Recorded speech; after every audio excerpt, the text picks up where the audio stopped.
Hi, this is Jennifer with City Farmhouse Antiques, and I am here to show you a little bit about how to identify antique colored glass, specifically Carnival glass. So when you're looking at antique glass, you want to look at how it's made, you want to look at the color, the pattern, and of course for any damage. So antique Carnival glass back in the early 1900s was really made to copy Louis Comfort Tiffany's beautiful Tiffany Favril glass. And his glass was very expensive. It still is today, and most people couldn't afford it. So they started mass producing Carnival glass, and it was used as giveaways, as souvenirs, as advertising at carnivals, and people collected it. It was beautiful. It was much cheaper to buy, and so colorful. And so when you're looking at a piece to identify the value and to find out what it is, first you want to look at how it was made. So this Carnival glass was molded, and these antique molds were many times made out of wood. And you can see the mold marks when you're looking at identifying a piece. So this piece back here is actually a beautiful console bowl, or what we would call a compote bowl, because it's very large. It's probably 10, 12 inches wide. It's footed, and when you're looking at how a piece is made, if there are mold marks, which there are on this piece, this is where they would have taken the very hot glass, they would have put it down into a pre-made mold, a wooden mold, and they would have pushed it into all of the areas. So as they pushed it in to make the pattern, it will leave these mold marks that were in the corners. And you may find some with 3, some may have 4, some may have 2. You're going to have the mold marks. This happens to be a footed piece. There you can see the feet. It is in the grape pattern. And to find and identify a true the color of the piece, because you can see the beautiful colors, the electric blue, the beautiful fuchsias, the gold. The true color is going to be at the very bottom. You always want to look at the very bottom. So this is going to be an amethyst purple piece. And it's important to note here, you see those fine lines there? Those are what you call straw marks. A lot of people might consider that to be damage, but that's not damage. That's actually a crease in the glass that was made when it was cooling in the mold. So that's going to be typical of a piece of Carnival glass and is not considered damage. So there you can see a mold mark. So we know that this piece was made in a mold versus like a hand-blown piece of glass. So how do you identify a hand-blown piece of glass? Here is a antique, this would be a rose bowl. You can see it's got a crimped top. And if you look at the bottom, you're going to tell a hand-blown piece because of the very bottom, that inner circle is where the piece of molten glass was actually cut off of the punt or the stick when it was formed. So some of them are going to be polished. This one's polished. You see how smooth that is? And some of them are going to be rough. That many times is an indicator too of the value of glass. If it's been polished, many times it's considered or could be from a more valuable maker. But again, that's not always the case.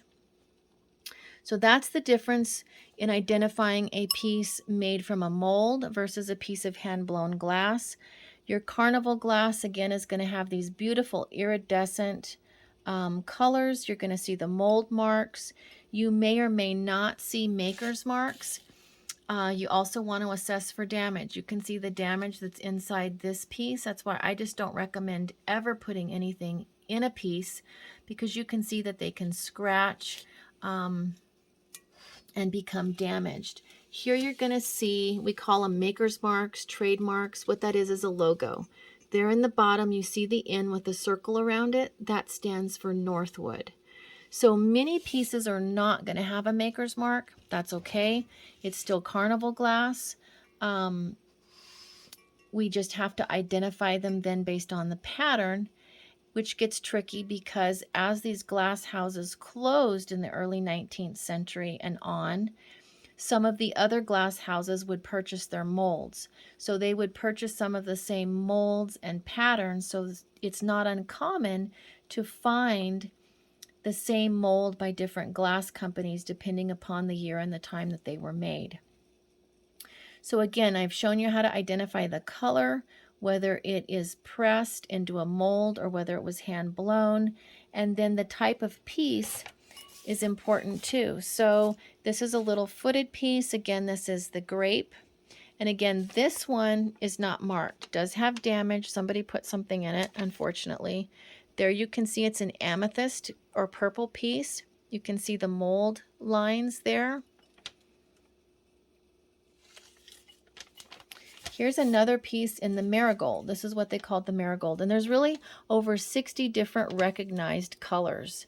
And there's opalescent, you know, which is a different shade. This happens to be marigold. It's not opalescent, but this is in the fruit. You can see that there is a fruit pattern here. And this dish would be what we would consider like a little nappy dish or a little bonbon dish for nuts, for candies, for that kind of thing. And here you can see the mold marks on the side and on the bottom.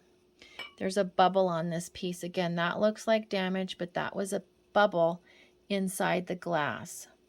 The damage is going to be if you can feel it and it's outside and it's a chip. And of course you can't feel this. This is inside the glass.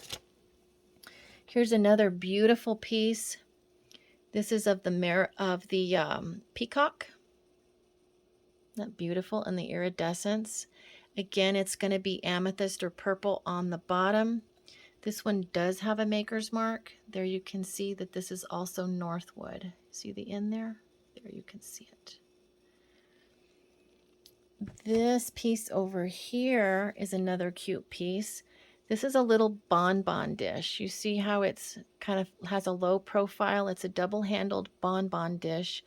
And the true color is going to be green. And it doesn't have a maker's mark. But again, very beautiful piece of glass. These are beautiful in a case. They're beautiful to sit out. Here's a real pretty green. And another little floral pattern.